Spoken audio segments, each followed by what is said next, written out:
Kalau memang ayah nggak ada lagi, kalau ayah udah meninggal, memang ayah nggak sanggup lagi, kamulah penggantinya. Orang Malaysia pernah tanya sama saya, Bapak Amran pengurus kubura masal. Iya. Kenapa kayak gini? Pohon udah besar-besar, bangunan udah pada diangkat sama akar pohon.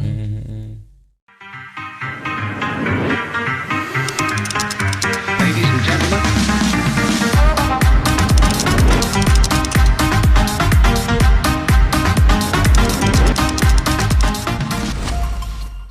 Assalamualaikum warahmatullahi wabarakatuh.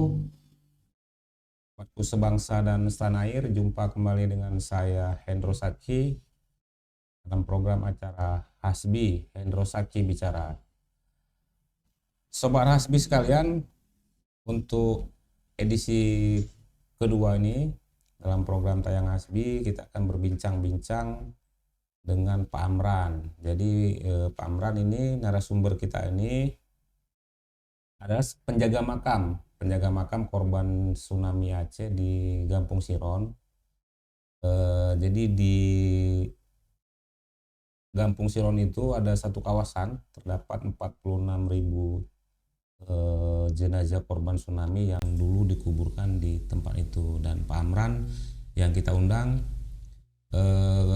ke acara kita merupakan penjaga makam di situ. Nah, kita mengundang Pak Amran yang pertama terkait dengan bincang-bincang tentang pengalaman-pengalaman beliau, suka duka beliau dalam menjaga makam tersebut, dan juga momentum ini bertepatan dengan tradisi yang ada di Aceh, di mana setiap menjelang Lebaran itu biasanya banyak orang berziarah makam. Langsung saja dengan kita di studio dengan Pak Amran. Apa kabar Pak Amran? Sehat? Sehat. Nah, dari makam tadi Pak ya? Iya. Ya, alhamdulillah. Bagaimana sekarang Pak makam Siron, bisa diceritakan sedikit? Kalau sekarang kalau masalah kuburan masal itu saat ini pengunjungnya agak berkurang. Agak berkurang ya. Nanti kalau udah mau mendekati bulan suci Ramadan itu ramai orangnya. Banyak yang berziarah ke kuburan masal Siron itu. Ramainya itu ribuan atau ratusan? Itu udah main ratusan, Pak. Ratusan orang. Ratusan. Kalau nanti Lebaran lebih banyak lagi. Dan itu sudah tradisi memang Pak. Itu udah ada tradisi. Tradisi setiap jelang Lebaran, setiap jelang Ramadan dan saat Lebaran ya. Iya. Di hari-hari lain ada nggak, misalnya saat peringatan tsunami atau gimana gitu? Kalau peringatan tsunami itu banyak juga. Itu ya lebih banyak lagi karena orang terharu mengingat. Itu lebih banyak lagi orangnya. Itu udah kayak kemarin tahun kemarin tuh udah mencapai 1.000 lebih kurang. 1.000 orang ya yang datang itu pada saat peringatan tsunami ya. Iya. Kalau di tradisi misalnya jelang Ramadan, saat Lebaran itu nggak begitu ramai ya? Nggak rame. Kalau apalagi kalau sekarang ini kadang-kadang satu hari itu bisa kita katakan ada 10 orang, ada 5 orang. Kalau udah bulan suci Ramadan, mendekati bulan suci Ramadan itu banyak. Ya, Pak Amran bisa diceritakan sedikit nggak tentang makam itu yang Pak Amran ketahui gimana? Ya kalau di situ, kalau sekarang ini kalau kuburan masal itu yang misterius kalau sekarang nggak ada. Bukan misterius, maksud saya di situ berapa orang yang dikebumikan, bagaimana sejarahnya? Oh, kalau di situ yang dikebumikan 46.718 jiwa. 46.716 jiwa. 18 jiwa. 18 jiwa. Iya. Itu tanpa nisan Pak ya kuburannya? Iya, itu nggak ada petulisan, cuma ada beberapa untuk tandain aja arah kiblatnya. Gitu. Ada berapa detik batu dari ujung ke ujung. Pak Amran, ini Bapak, kita dapat informasi bahwa Bapak ini putranya dari Pak Muhammad Kasim ya? Iya betul Pak. Jadi Pak Kasim ini ayah dari Pak Amran ya? Iya betul. Pak Amran sendiri sudah berapa lama menjaga makam? Saya kalau sekarang udah berjalan 3 tahun lebih. 3 tahun. Nah kalau Pak ayahnya Pak Amran, Pak Kasim ini? Itu dari pertama tsunami ayah sudah ada di situ. Karena waktu penguburan jenazah itu nggak ada satu orang pun yang mau mengurusnya. Terkutuk pintu hati ayah saya, macam ada bisikan, nggak sanggup melihat jenazah yang ditaruh di PMI Lembaru, nggak ada orang satu pun yang mengurusnya. Dalam hati ayah saya, kalau nggak ada biarlah saya yang urus sampai penguburannya sampai selesai. Pertengahan 3 bulan kemudian ayah saya nggak pergi lagi ke kuburan massal itu, Pak. Karena kapasitasnya nggak memadai. Kapasitas orang yang harus dikebumikan di situ ya? Iya, nggak memadai. Waktu malam itu mimpi ayah saya, dalam mimpi itu orang itu berkata, orang itu maksudnya siapa nih? orang yang ada Korban. jenazah. Jadi ayah Pak Amran dimimpiin gitu? Dimimpiin. Kenapa Bapak Kasim nggak pergi lagi ke kuburan massal, katanya. Kalau nggak ada Pak Kasim yang ngurus kami, siapa lagi? Pak Kasim udah menguburkan kami udah tenang di alam kubur, tapi Pak Kasim nggak pernah mengunjungi kami lagi. Kalau Pak Kasim nggak pergi lagi, kami siapa yang dilihat kami di sini? Dalam mimpi ayah Pak Amran. Iya. Dimimpiin seperti itu. Dalam mimpi. Maka ya saya kembalilah ke situ. Itu rumput-rumput itu, pohon itu udah besar-besar kali, udah semak kali tempatnya tuh, udah kayak hutan gitu. Maaf kita bilang. Pas saya kembali ke situ, disitulah ayah saya menjadi juru kunci. Itu udah ada jerih payahnya udah ada dari pemerintah Aceh. Sampai sekarang udah berjalan sudah 16 tahun. 16 tahun ayah Pak Amran menjaga makam itu ya? Ya, itu udah steril kembali dibandingkan dengan hari-hari tahun yang lalu. Karena ayah saya sekarang sudah meninggal. Ayah Pak Amran sudah meninggal sejak 2001 ya. 2021. Iya, 2021 ya, 3 tahun yang lalu ya.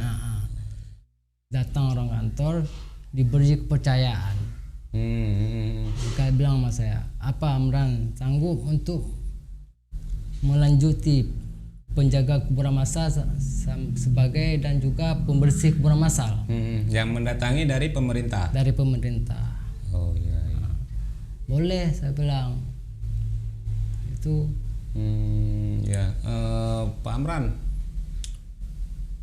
mungkin Pak Amran kan saat almarhum ayah menjaga kuburan itu, ada nggak kisah-kisah yang menarik mungkin yang ayah pernah cerita ke Pak Amran? Kalau ayah nggak pernah cerita sama saya, tapi ayah cuma menceritakan sama orang-orang lain. Di saat ayah meninggal kan saya yang mengurus kuburan itu. Orang itu yang cerita sama saya.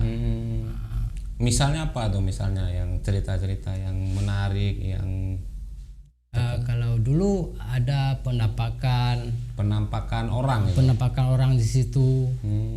Ada juga warga non muslim Cina minta tolong sama ayah. Ada juga seperti orang becak tuh yang cerita sama saya, Amran. Dari Simpang Surabaya, dia itu stop becak penumpang. Dari Simpang Surabaya dia naik becak. Suruh antar ke Kampung Siron, ke kuburan massal itulah ya. Iya, ada antar, udah nyampe ke situ di kuburan massal, tiba-tiba nggak ada lagi orangnya. Begitu turun langsung hilang. Menurut tukang becak itu yang mengantar. Yang cerita sama saya itulah.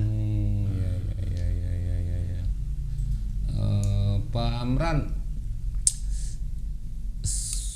suka duka ayah dulu waktu Pak Amran lihat menjaga makam gimana? Mungkin Pak Amran kan selalu lihat bagaimana ayah, suka duka ayah. Nah, kalau itu banyak orang yang pergi ke kuburan masal itu yang namanya anak kan dicerita sama orang. Iya.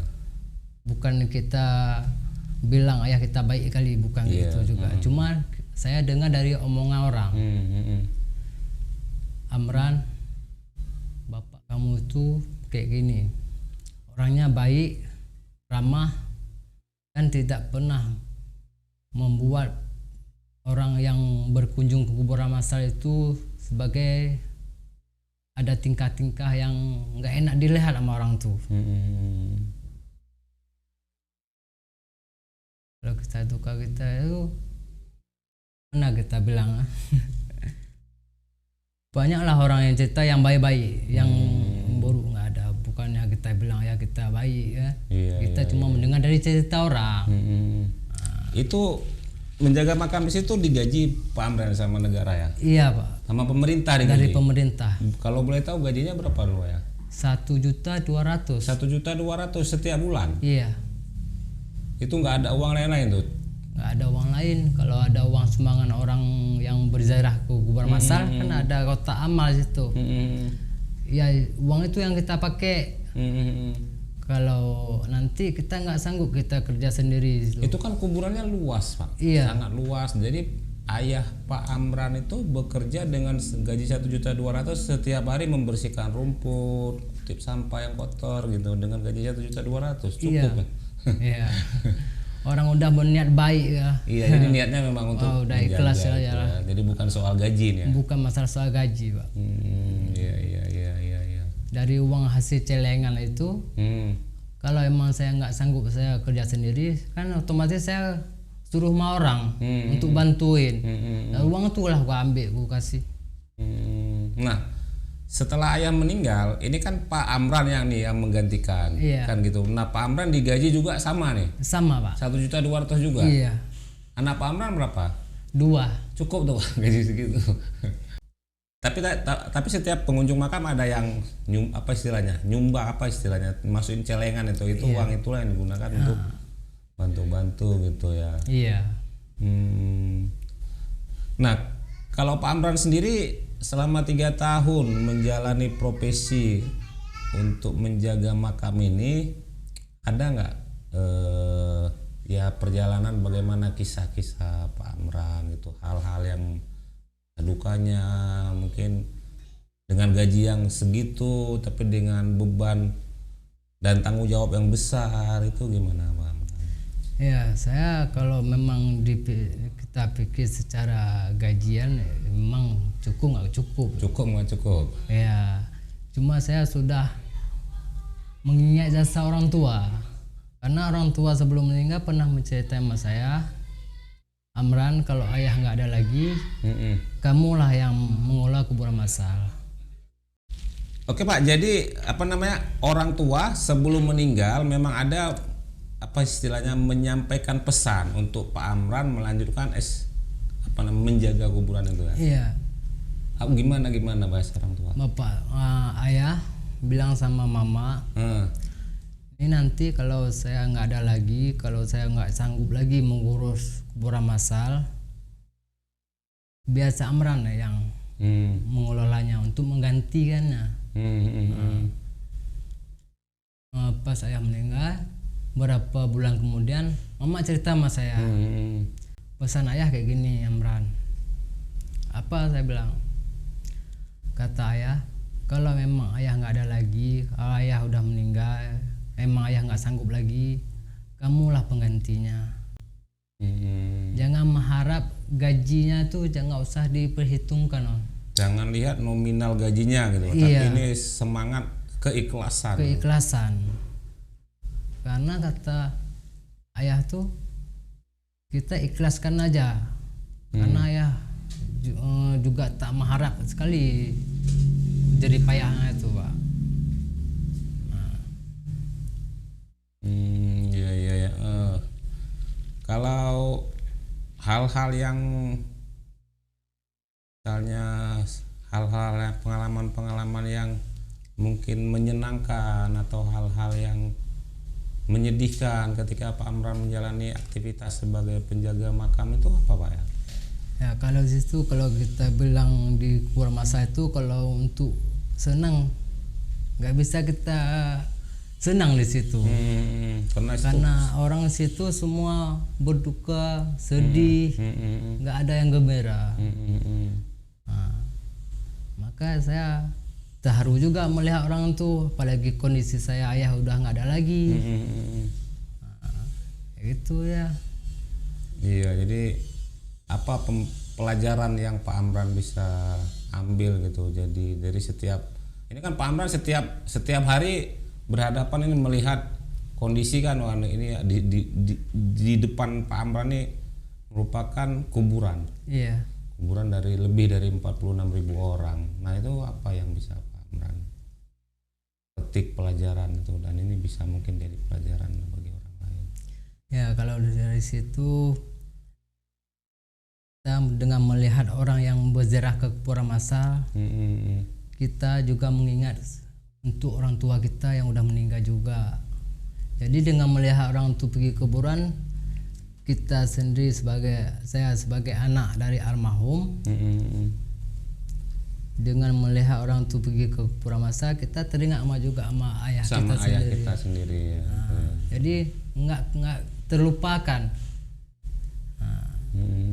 Itu aja. Iya. Kalau harapan Pak Amran misalnya ini mungkin kepada pemerintahan, misalnya ini yang ingin disampaikan apa dengan pemerintah, dengan masyarakat? Ya. Kalau dari saya, harapan saya, kuburan masal itu kita renovasi kembali. Karena pohon udah besar-besar pada bangunan yang ada di kuburan masal itu sudah diangkat sama akar pohon.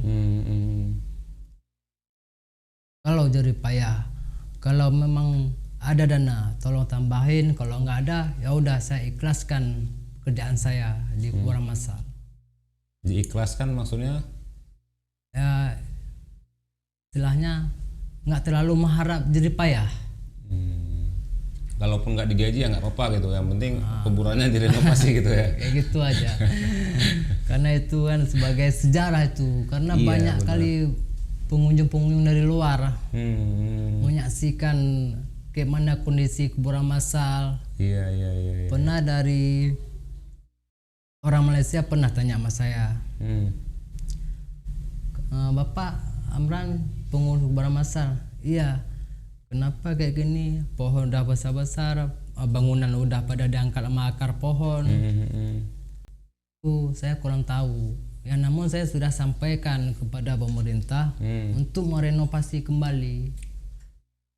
Jadi kondisinya sekarang kuburan itu tidak terawat, tidak bersih, atau sangat gimana? Saat ini kalau kondisi kuburan masal, kalau memang kita bilang bersih, kalau bilang enggak. Kenapa kayak gitu? Karena pohonnya udah besar-besar kali. Iya. Apalagi saat ini banyak kali daun yang jatuh, Pak. Daun-daun yang kering. Kalau kita bersihin setiap hari kita bersihin sore, besok pagi udah semua lagi, udah kotor lagi. Karena daunnya, daun pohonnya udah besar-besar kali. Iya. Nah, kalau Pak Amran sendiri punya pengalaman ini nggak? Pengalaman yang mungkin sedikit berbau-bau mistis lah selama 3 tahun. Tadi kan itu pengalaman ayah ya, Iya. Kalau Pak Amran sendiri pernah mungkin merasakan, bermimpi atau apa gitu? Ya, saya pernah mimpi di kuburan masal itu. Ada seorang kakek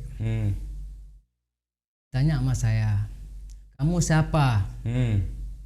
Saya jawab, saya anak almarhum Pak Pak Kasim yang dulu menguburkan 46.000 jenazah di kuburan masal ini. Oh ya, jadi kamu anaknya? Tanya sama kakek tuh, udah tua-tua. Iya kek, saya bilang. Kata kakek itu sama saya, kamu baik-baik aja di sini. Orang yang ada di kuburan ini udah tenang, udah nggak ada apa-apa lagi. Dia bilang sama kakek itu sama saya, kamu baik-baik aja sini. Nah, itu pesan kakek yang ada di kuburan masal itu Dalam mimpi. dalam mimpi saya. Kakak itu salah satu korban mungkin atau gimana? Itu nggak tahu saya. Karena dalam mimpi ya. Nah, dalam mimpi itu apa korban apa kalau jangan Itu mimpinya malam ya? malam. Saat itu di rumah mimpi ya didatangi sama kakek-kakek ya. Ya, karena saya baru pertama situ. Oh, pada saat pertama kali? Iya, saat pertama saya mengurus kuburan masal untuk gantiin ayah. Ah. Ketika pertama kali langsung dimimpiin, Iya. didatangi sama Kakek. kakek-kakek tadi. Nggak kenal kakeknya, ini siapa? Yang berbaju putih semua. Jubah putih, didatangi Pak Amran nih, Pak. Dia tanya ini siapa nih? Biasanya kan ayah kan? Iya. Ini kok ada Pak Amran nggak kenal. Iya. Jadi begitu dikenalin bahwa Bapak adalah anak Pak Kasim, baru yang dalam mimpi Bapak itu ngomong seperti tadi ya gitu. Iya. Ya Pak Amran mudah-mudahan tetap terus menjaga keikhlasannya untuk menjaga makam itu. Harapan kita semua bahwa memang itu salah satu situs tsunami Pak ya. Iya. Situs tsunami yang harus kita jaga, kita rawat. Kita rawat dalam makna ini menjadi pelajaran ya. Iya. Menjadi pelajaran bagi semua pihak, semua generasi kita, generasi anak-anak kita ke depan bahwa pernah terjadi bencana maha dahsyat di sini gitu. Mungkin ada lagi yang mau disampaikan Pak Amran terkait dengan apa yang mungkin Pak sampaikan mungkin kepada semua pihak lah gitu.